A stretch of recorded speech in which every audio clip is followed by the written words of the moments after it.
Good morning, good evening. It's always such a joy to come together and you know uh, get into understanding the Word of God and try and figure out what's going on and what unique God has for us. And there always is something unique.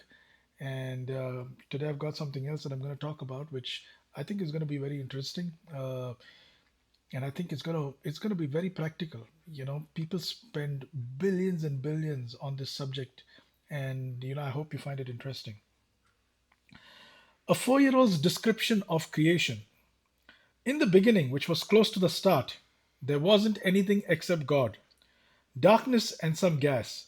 The Bible says, "The Lord thy God is one," and I think he has to be much older than that. Anyway, God made the world, and then he said, "Give me some light." And somebody gave it to him. He split an atom and made Eve. Adam and Eve didn't wear any clothes, but they weren't embarrassed because God hadn't invented mirrors yet. Adam and Eve sinned by eating one bad apple, and they were driven out of the Garden of Eden. I'm not sure what God drove them in because he hadn't invented cars either. Adam and Eve's son Cain hated his brother as long as he was able. After a while, all of the first people died, except Methuselah, who lived to be like 1 million years old.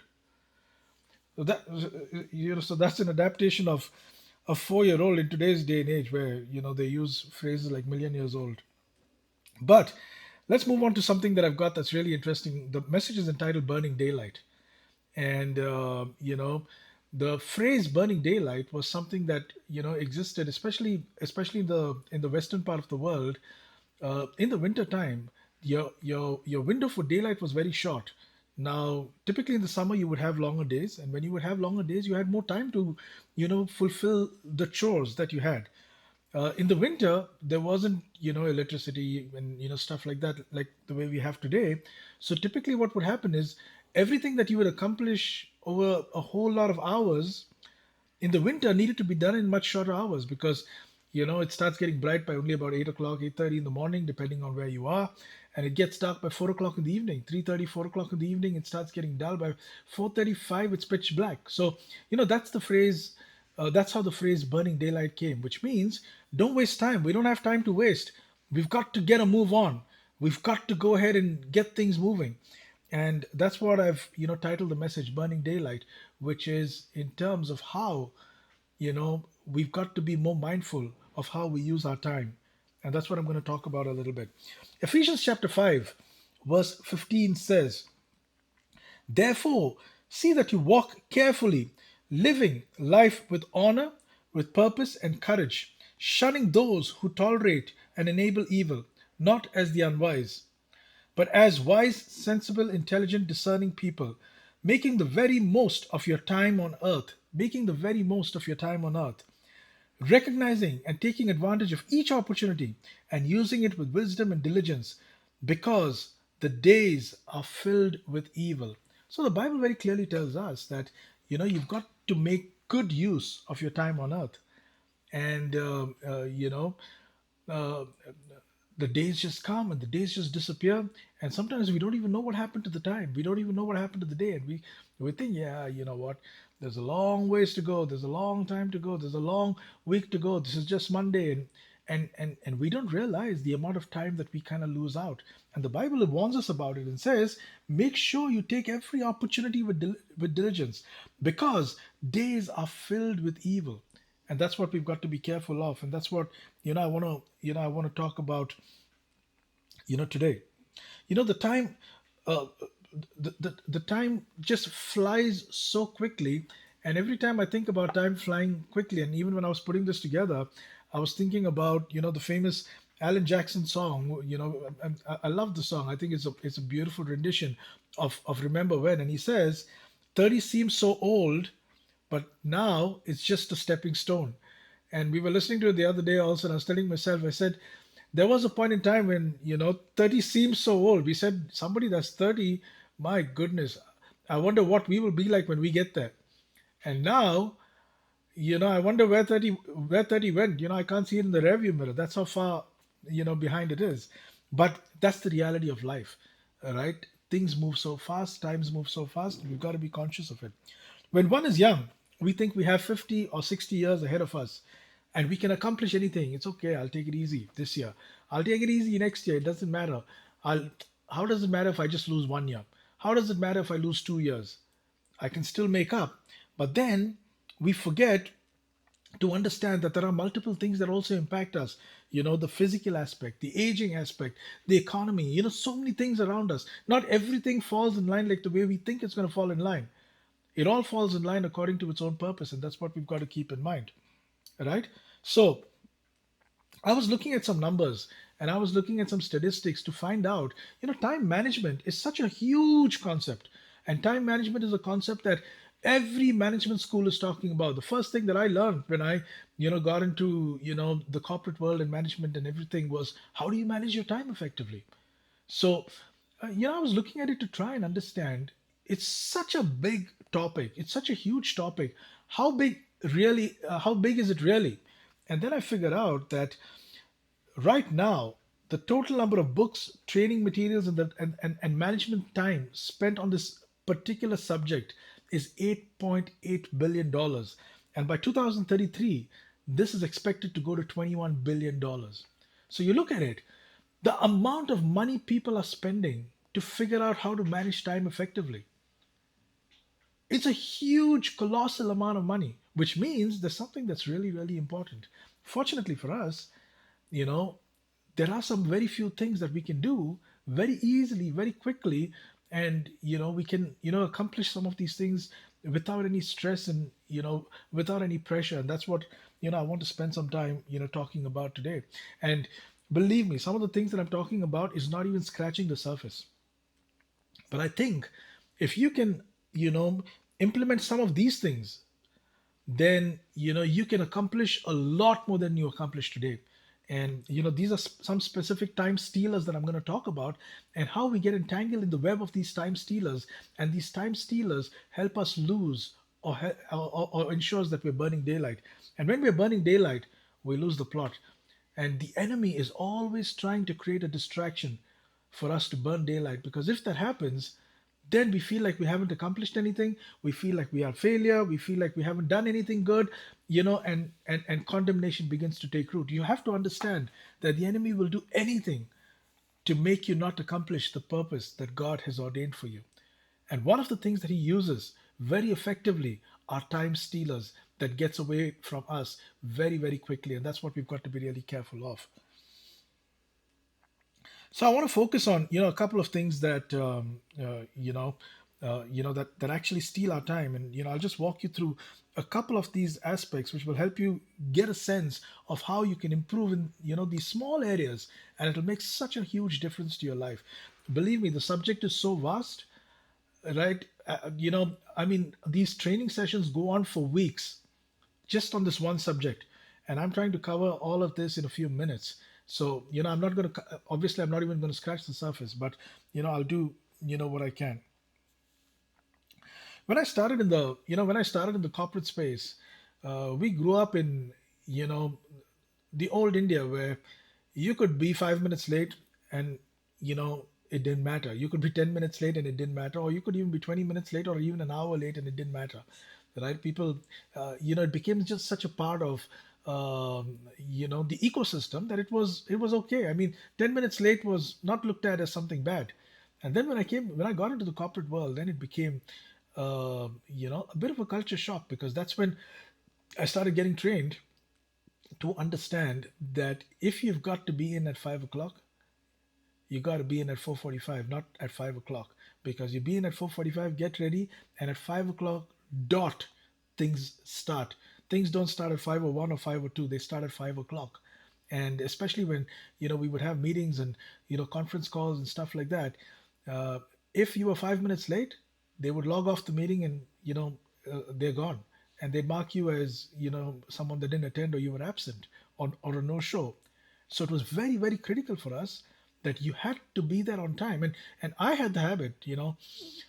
I went to a college that would start at 7 in the morning, and for those of you who know me, you know that I am just not someone that gets up in the morning very easily. I find it very, very difficult to wake up in the morning and to get a start. For some reason, my limbs just don't cooperate with my mind. My mind is moving at a very slow pace, and my limbs move at a much slower pace. So it just doesn't come together.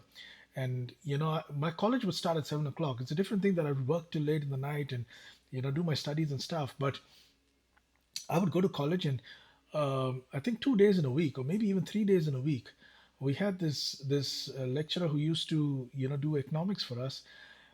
Such a brilliant guy, and he used to teach in multiple colleges and universities. Such a brilliant guy, but he was super strict. As a matter of fact, I started enjoying the subject because of the way the guy would teach the subject, and he was just so intelligent, but no nonsense whatsoever. He was super strict and would not tolerate. If you enter the class after he enters, the rule is that you don't enter, you go out. And for a good amount of the years that I was in college, I spent that first hour in the library, or I spent that first hour in the park, because I just would not enter, because this guy would enter before me, and he would be upset with me because, for some reason he knew I could do a lot better, but I wasn't. And he would be so upset with me. And at that point in time, I still thought it was okay. I mean, I don't get it. Why is he making such a fuss? I'm just 5 minutes late. I'm just 10 minutes late. But then when I got into the corporate space, it was a whole new world. You can't be 5 minutes late. You can't be 10 minutes late. You can't be a minute late. You got to be on time. And a tip to youngsters: if you are working in a corporate space, and if you're working anywhere for that matter, or you have to go to a meeting, you have to go to an interview, you have to talk to someone important, my recommendation is you don't get there 5 minutes early, you don't get there on time. You get there at least 10 to 15 minutes early, because when you get there 10 to 15 minutes early, what happens is you take control of the room. You take control of the room, your thoughts are settled, and when the person comes in for you to have that discussion, you are in free flow. If you go just on time, your body hasn't settled, there's anxiety, there's so much happening. You lose the plot in the first 5 minutes, and that's a very strong strategic advantage to lose. So, my recommendation is, especially important meetings, be there 15 minutes before. Take control of the room, because that's when you have an upper hand in whatever discussion you're going to have. And, that's the way I typically do it.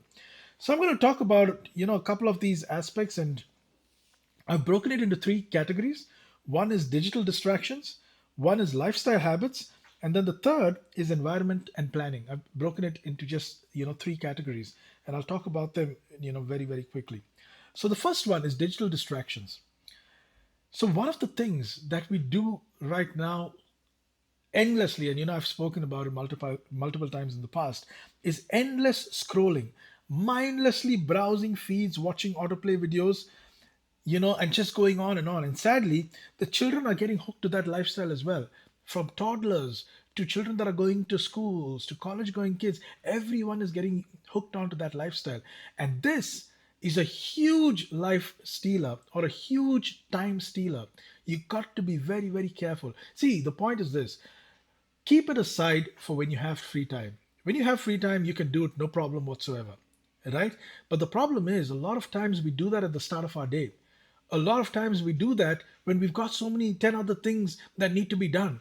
And that's when it creeps up on us and we lose so much of time. And you got to be careful. You know, it's very hard for you to break this habit. And I know 90%, or maybe even close to 100% listening to this would find it difficult to break this habit. You carry your phone to the restroom, the amount of time you lose is not even funny, right? Because that video, you would probably, ideally sit in the restroom for maybe 3 minutes, 5 minutes, whatever it is. But that video is 10 minutes, and then it goes to the next video, which is another 15 minutes or another 20 minutes. And before you know it, you've lost so much of time.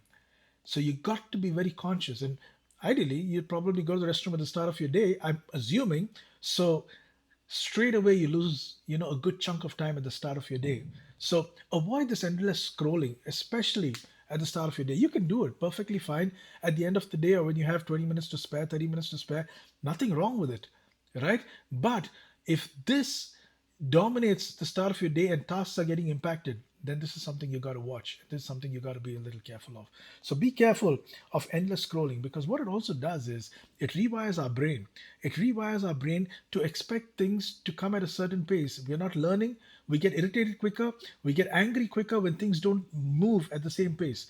Today, digital data, these micro videos, micro clips, all of it, right? They're created to give us instant gratification, and because of this instant gratification element, if we don't get things at the same pace at which this gratification comes in, we get demotivated quicker. And that's the reason why you look at the demotivation rates, you look at the depression rates, you look at the anxiety rates. It's roof high, higher than it's ever been. And it's all because of these things. The instant gratification is what it does. It's like a drug. What does a drug do? What does alcohol do? Instant gratification. You get that instant high, and then when it starts to go down, you feel low. And the same thing with these things. It gets your brain wired for instant gratification. And when your brain is wired for instant gratification, if things don't come to you at that same pace, you get depressed, you get upset, and even the smallest things become very hard for you to handle. Failure becomes very hard for you to handle. Rejection becomes very hard for you to handle, because your brain has been rewired to accommodate something that you're not actually built for. You've not been created to live life like that, and that's what you got to be careful of. All right, let's move to the next one. Constant notification, pings from non-essential apps or messages that could interrupt your focus and steal and make you restart again. And just imagine the situation. You're focusing on something, you're writing a report, and you get a message coming in. Now your curiosity to check who said what. So you go to your phone. Now you got to gather your thoughts again. You see the amount of time you lose. So you got to be careful, especially if you're working on something important. Put your phone on silent. Just eliminate all of these. Put your do not disturb mode on and get to the top of it. And the next one, which we've got to be very careful, which is a huge time stealer, is gaming. And today gaming is such a big part of the world. It's such a huge industry, and I'm not against people gaming, and I don't think it's wrong for people to game. I think it's perfectly fine. I think it's a great distraction where you can just let off steam. But it becomes a problem if you're spending so much of time gaming that the more important things, or your more important responsibilities, duties, and chores are getting neglected. Now, if that's happening, then there is a problem. Set aside half hour, nothing wrong, or 1 hour, whatever it is, or maybe just set aside a couple of hours on the weekend. Perfectly fine. But if it's going to dominate your life, if it's going to, take control, and basic things are going to get, left behind, then you know that there is a fundamental problem. So you got to be careful of that. This is another time stealer which the enemy could use to prevent some of the good things from happening in your life. So that's the digital aspect. I'll move to the lifestyle habits. The lifestyle habits, the first thing is multitasking. And I think we've understood the concept of multitasking, in a very, very flawed manner.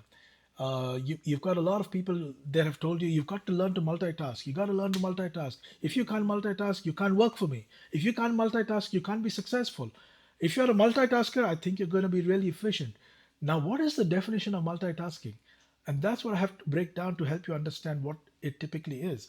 So when someone says multitask, the understanding today, more often than not, is that I'm doing two or three or four things together at the same time. Now, if you do two or three or four things together at the same time, you're going to mess it up, right? And more importantly, there is statistics and research that proves that when you do that, you're bound to make a significant amount of mistakes, number one.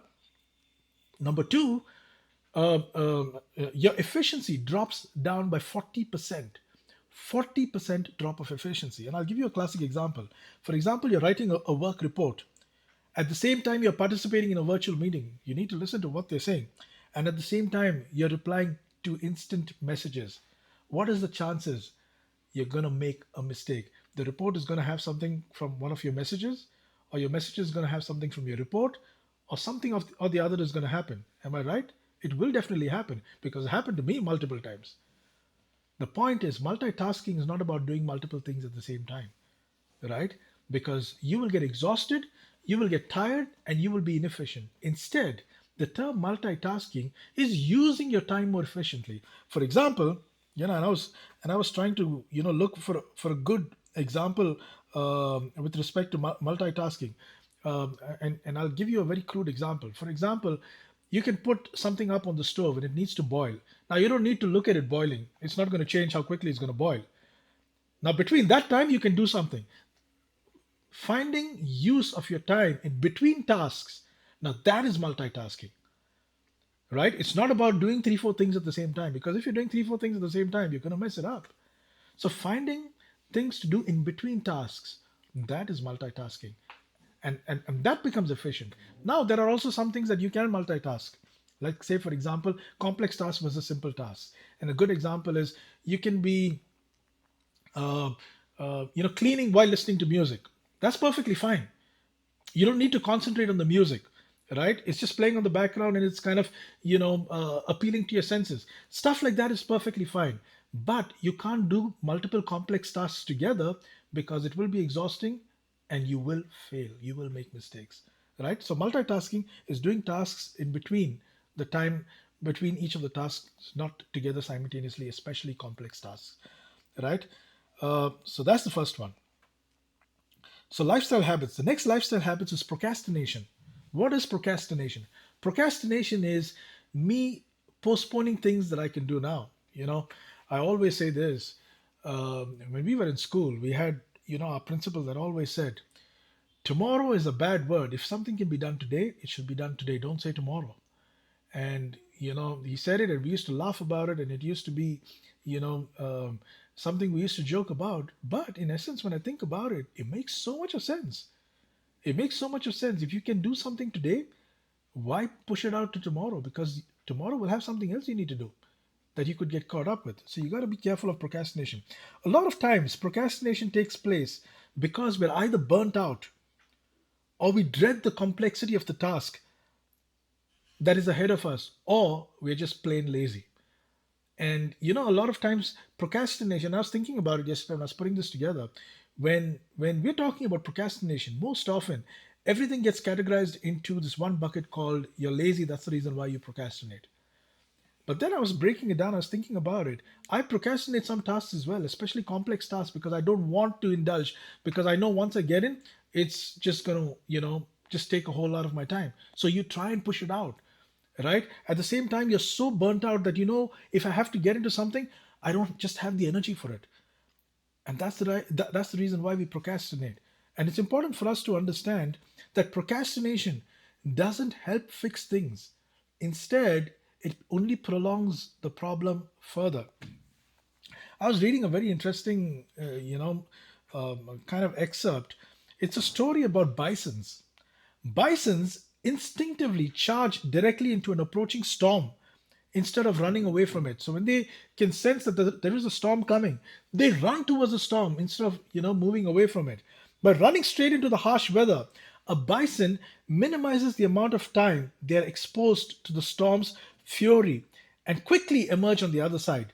In contrast, animals like cattle attempt to flee in the same direction of the storm, and because they flee in the same direction, it prolongs the agony, and then the storm settles on top of them, which means they're in the storm for a longer amount of time. So the bisons run into it, get out of it very quickly. And the storm is moving.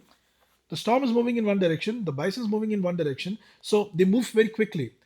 But the ones that try to run in the same direction, firstly, they're running, and the storm is catching up with them, which means the anxiety, the stress, the pain of what they're going to deal with is just extenuated. And that's what you got to be careful. That's exactly what happens with procrastination. Complex tasks, my recommendation is complex tasks, finish it at the start of your day. If you know it's like super complex, finish it at the start of your day, get it out. Because at the start of your day, your mind is fresh, right? You can do it, you can get it out, and then you have the whole day ahead of you.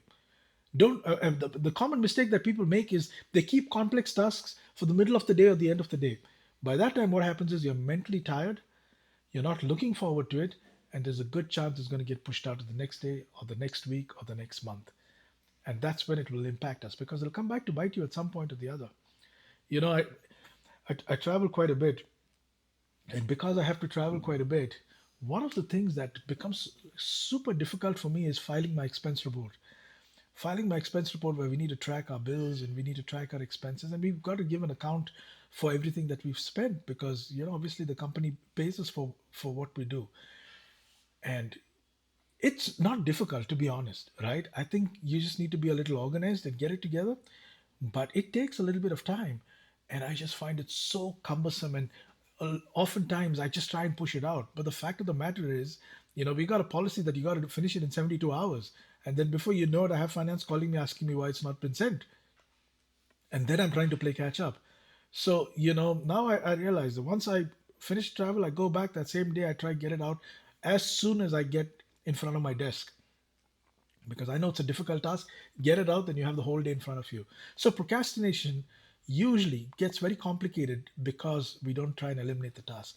Get rid of the task, it'll make it so much more easier. Now, if you are lazy, and there are obviously a few people that are lazy.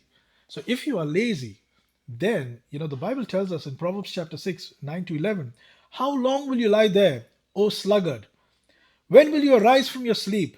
A little sleep, a little slumber, a little folding of the hands to rest, and poverty will come upon you like a robber, and want like an armed man. So if you are lazy, the Bible tells you to be careful, because poverty will come and catch up with you, and then it's going to be very hard for you to play catch up, right? So it's better not to procrastinate. Instead, get ahead like the way the bison does. Take the storm head on and get out of the eye of the storm. The sooner you get out of the eye of the storm, the sooner you can move on with life. It just makes things so much more simpler. And then the third thing, now this is very, very interesting, because I've started observing this, with a lot of people. And whether we like it or not, all of us do it at some stage or the other. Now, the degrees could vary, but all of us do it at some stage or the other. One of the big time stealers is the fear of saying no. The fear of saying no. This is a huge one, and it steals people's time. Unfortunately, society around us manipulates us to believe that saying no means you are being mean spirited or rude, and we buckle under the emotional weight of other people's expectations. It's perfectly fine to say no, especially when you're caught up with 10 things.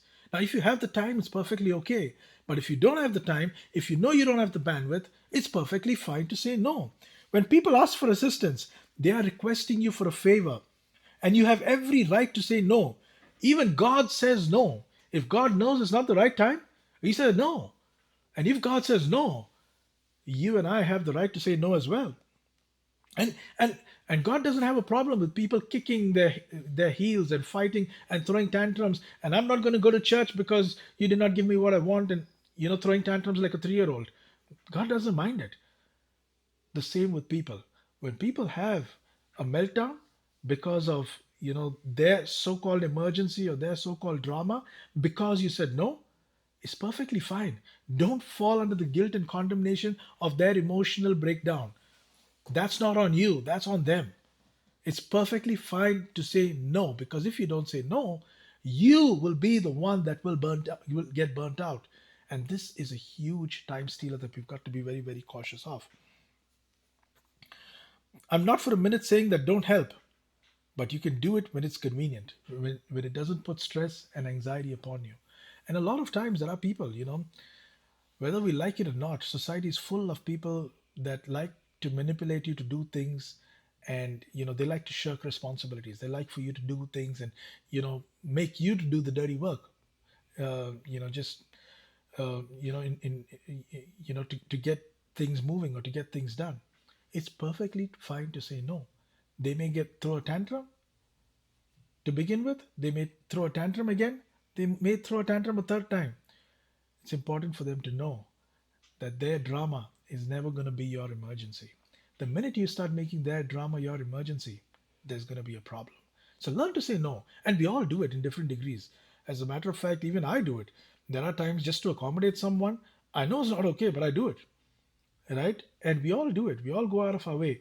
But it starts becoming a concern when it starts taking over your life, and then you don't have time for yourself. You're so stressed, you're so anxious, the quality of your life is impacted. Then there's a problem. Everything that I'm telling you about is okay in moderation, but the minute it starts breaching that red line, it's time for you to take control and make sure that it doesn't breach. And then finally, I come to the last part, which is environment and planning. Disorganization. Make sure you have a place for everything. There's a Japanese concept which talks about if you have a place for everything, then you seem to have a much more organized environment, and things are a lot more in control. If you don't have things organized, right, then you're going to spend so much of time searching for where you left stuff, and that can be a big time stealer, right? For misplaced keys, clothes, documents, and the list goes on. Have a place for everything. Just get it a bit organized. All it takes is, just taking that minute and doing it and getting things organized and putting things together in its place. Then all you got to do is, when you need it, I got to go there, I'll find it. I got to go there, I'll find it. Now, don't get so organized where you put it and can't find it. Now, that's not going to help you either, right? Like yesterday, I was trying to search for something and I just couldn't find it for the life of me. I don't know if I'll ever find it. So that's another scenario where you can get too organized and you can't find it. So be careful of that as well. And then of course, if you don't have a daily schedule, I always believe that you should put a routine together for yourself. Right? Put a daily planner. Doesn't matter what you do. You could be working in a corporate environment. You could be working, any job. Put a daily routine for yourself. I'm going to get up at this time. I'm going to spend this time saying my prayers. I'm going to get some exercise. I'm going to do this, this, this. Whether you go to work or whether you don't, set up a routine, because once you set up a routine, it gives you a purpose. And once you have that purpose, there's no way on earth that you can mess things up. One very very quick thing, tip I have. I don't have it on my notes, but one very very quick tip I have.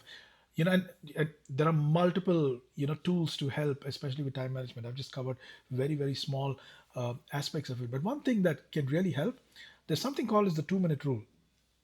And it says that if a task can be done in 2 minutes, don't postpone it. Which means, if I can wash my plate and keep it aside, if I can wash my cup and keep it aside, don't pile it up, because that can eventually become a whole lot of effort. And that's just one example. The same thing with your schoolwork. If it can be done in 2 minutes, get done with it and move forward. Don't let it pile up, because then you're going to play catch up, and then it's going to be daunting and humongous. So if it can be done in 2 minutes, get done with it and move out. And I can give a lot of information on this and talk a lot about this, because it's a subject I'm really really passionate about, because I know it's made a big difference. It's changed my life dramatically, and it can make a big difference and change your life too. A teacher stood in front of her students who had signed up for a course on time management. They were committed to using their precious time in the most optimal way. Because this teacher was wise, she created a lesson that was interactive, driven forward by a series of questions that proved responses from the class. First, the teacher put a 10-gallon bucket on the table that represents the time we each have in our lives. She then took some rather large rocks and filled the bucket to the top. She asked the class, "Is the bucket full?" And they responded in chorus, "Yes." Then the teacher said, "But wait." And she added some small rocks. And these rocks filled the nooks and the crannies and left the large rocks. And then once again she filled on top. The bucket full, and the class responded, "No." And then she added pebbles. And then same thing, just went into the nooks and crannies. She said, "Is the bucket full?" And they said, "Yes." And then, she added sand, and then eventually she added water. And she asked the same question, "Is the bucket full?" And each time they said yes, and yet she was able to add something else. And the teacher knew that it was finally time to bring the lesson home. She asked the students what lesson they derived, and their collective conclusion felt a bit daunting as they each reflected on their respective busy lives. "There's always room to fit more in," was the response from the class. But once again, the teacher surprised them and she said, "Actually, no. The lesson is that you have to put the big stuff in place first. Is if you fill your life, if you fill your time with the little stuff first, then there will be no room for the big important stuff." Is scrolling the big stuff, or is doing actual tasks the big stuff? So if you fill the bucket with the small things that are irrelevant, you will not have time for the big stuff. And that's what this story is actually trying to tell us. Get the big things out of the way, then you'll have time for everything else. The enemy is always trying to find ways, for us to lose out on time. The enemy is always trying to find ways to steal time. And these are deceptions, because the enemy doesn't want us to achieve the purpose and plan that God has for our lives. Before you know it, like I said at the start, before you know it, you thought, 30 was a stepping stone, and 30 has become a stepping stone. You thought it was so far away, but now it's just a stepping stone. 30 years have gone by, 40 years gone by, 50 years have gone by. Time just catches up with you so quickly. And God has a great plan for you. God has, great stuff lined up for you. Don't allow the enemy to steal your time. John chapter 10, verse 10 says, the enemy comes to kill, steal, and destroy, which means he's out there to steal your time. Don't allow him to manipulate you because God has something better, lined up for you. One of the philosophies that I've always, focused on, and I, kind of believed it, and I believed it from the time I was growing up. I was really small, and maybe even in school, and I had this thought and this belief in my system that every morning, if you got up and you gave God time, He will make sure that He gives you time. And when I mean He gives you time, He will make the rest of the day so easy and calm that you'll have so much of time to spare. And I would do it every morning. And I realize there are days when I don't, actually focus and spend time with the Lord and get direction. Now, you might think it's counterintuitive because it's a waste of time in a day when I have to catch up. I can do it later on, but it never works. And that's the reason why you give God time at the start of your day. God gives you direction, wisdom, intelligence. This is how you do it. Gives you favor. Before you know it, the toughest things are done, finished. You've got the whole day ahead of you. And it makes it so easy, makes it so simple. So give God his due, and you will see everything else, working so beautifully around you. So on that note, we kind of, come to the end of this message. I hope you benefited something from this. You can go online. There's just so many beautiful tools that are available. There is different time management matrices that are available, and a whole lot of stuff. Dashboards and time charts, and all sorts that can really, really help. But it's about wanting to make that change. Everything starts with that. If you want to make that change, you can affect it. Heavenly Father, we just come into your presence, praising and thanking you, Lord, for the time that you've given us. Help us to use our time more effectively. Help us, O God, to be more conscious so that we can give glory to your name. I pray, Master, as we step into this week, O Lord, that you will be with us, bless us, and keep us. Father, I pray, O God, that you will walk with us. Help us, O God, to surrender to you, O God. And Father, we pray, Master, that we will bring glory to your name. For we ask it all in Jesus' holy and matchless name. Amen.